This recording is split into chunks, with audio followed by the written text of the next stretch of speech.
मैं देश नहीं मिटने दूंगा,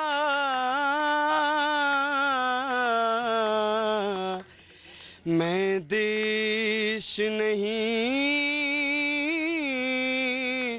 झुकने दूंगा। सौगंध मुझे इस मिट्टी की, मैं देश नहीं मिटने दूंगा, मैं देश नहीं मिटने दूंगा, मैं देश नहीं झुकने दूंगा। सौगंध मुझे इस मिट्टी की, मैं देश नहीं मिटने दूंगा। क्या बात है, बहुत बढ़िया, बहुत अच्छा। और ये देखिए काशी के यही रंग है जो लगातार यहाँ 80 घाट से हम आपके सामने रख रहे हैं, बताते हुए कि प्रधानमंत्री नरेंद्र मोदी का रोड शो 4 बजे तक शुरू होने की संभावना, और बीएचयू के गेट से शुरू होकर दशाश्वमेध घाट पर गंगा आरती के साथ समाप्त होगा। और कल प्रधानमंत्री नरेंद्र मोदी का नामांकन। अब की बार किसकी सरकार काशी से दिल्ली को साधने की प्रधानमंत्री मोदी की ये कवायद क्या रंग लाएगी? काशी की जनता से भी बात करेंगे, आपको ये बताते हुए कि बीएचयू गेट जहां मदन मोहन मालवीय की मूर्ति का माल्यार्पण होगा, वहां से हमारे साथ अमिताभ सिन्हा जुड़ गए हैं। दूसरी तरफ गदौलिया चौराहा जहां से होकर दशाश्वमेध घाट प्रधानमंत्री नरेंद्र मोदी का मेगा रोड शो जाएगा, वहां से विक्रांत हमारे साथ लगातार बने हुए हैं। सबसे पहले अमिताभ, मैं आपके पास आना चाहूंगी, कुछ जानकारी मिल पा रही है रोड शो की, क्योंकि टाइमिंग में तब्दीली हुई है।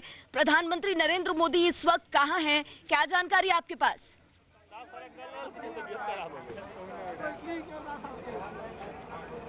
देखो, वो बनारस पहुंच चुके हैं और जहां तक मुझे लगता है वो तैयारियां पूरी हो चुकी हैं। एसपीजी का घेरा आ चुका है और तमाम जो काफिले में लोग चलने वाले हैं उनका काफिला तैयार हो रहा है। और यहाँ पर आप शोर शराबा देख सकते हो नरेंद्र मोदी के समर्थन में। अभी मैं आपको दूसरी चीज दिखाता हूँ। यहाँ देखो, मैं हूँ चौकीदार। एक पूरा काफिला चलेगा यहाँ से। नरेंद्र मोदी के जो रथ होगा उसके पीछे ये तमाम लोग चलेंगे। ये सैकड़ों लोगों का झुंड है जो उनके साथ चलेगा, जो कि वोट फॉर मोदी के नारे लगाएगा। तो ये एक चीज तो, एक बनारस की गलियों में ये घूमेंगे। आप लोग चौकीदार लगा रहे हो यहाँ, तो चौकीदार पे सवाल उठ रहे थे जी, चौकीदार पे ही सवाल उठ रहे थे यहाँ। तो ऐसी कोई बात नहीं है। जो चौकीदार पे सवाल उठा रहा है उसके बाप दादा खुद चोर हैं। हमारा चौकीदार प्योर है और चौकीदार ही यहाँ से जीतेगा।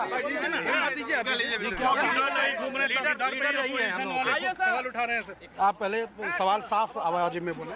सर, आप लोग चौकीदार का लुभाने से संदेश अच्छा जाएगा, क्योंकि राहुल गांधी से लेकर तमाम लोग सवाल उठा रहे हैं चौकीदार। हम किसी सवाल पे नहीं जवाब देने के लिए यहाँ खड़े हैं। हम देश की सुरक्षा, जो आर्थिक हो, सामाजिक हो, सबके में बराबरी हो, उसकी चौकीदारी के तहत हम खड़े हुए हैं।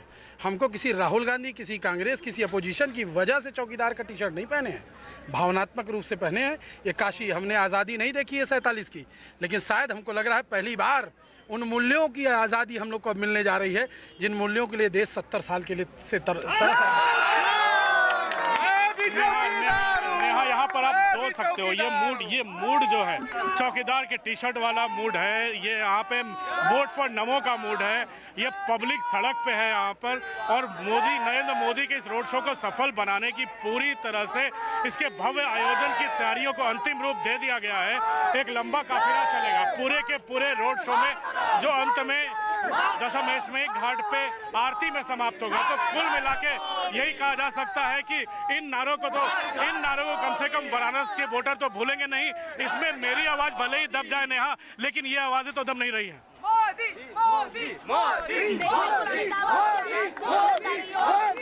मोदी मोदी के नारे, एक जबरदस्त हुजूम जो आप अपनी टेलीविजन स्क्रीन पर देख सकते हैं। सैकड़ों की तादाद में वहां लोग मौजूद। बीएचयू गेट के पास प्रधानमंत्री नरेंद्र मोदी के इंतजार में, उनके स्वागत के लिए इंतजाम पूरे हो चुके हैं। अमिताभ, एक बार फिर से जल्दी से आपसे जानना चाहूंगी, ये रोड शो के लिए किस तरह के इंतजाम किए गए हैं? किसी बस का, किसी जीप का इंतजाम? क्योंकि प्रधानमंत्री मोदी के साथ बीजेपी अध्यक्ष अमित शाह और योगी आदित्यनाथ तक होंगे। 2014, 2017, अब 2019 ये 3 बारी बनारस में रोड शो नरेंद्र मोदी का चला है और ये तीनों के तीनों रोड शो ने चुनावों की दशा और दिशा बदली है। तो कुल मिला के यही कहा जा सकता है कि मोदी मोदी के नारे अरसे बाद विपक्ष को लग रहा था कि वो भारी पड़ेगा चौकीदार के सवाल उठाकर, कोई भी सवाल उठाकर ऐसे, लेकिन वो लगता है वो तमाम सवाल जो हैं अधूरे रह गए हैं और ये नारों का जुलूस है, ये पूरे रास्ते नरेंद्र मोदी के साथ होगा, नरेंद्र मोदी के साथ होगा, नारायण के साथ। आप नेहा, मैं आपको बता दूं ये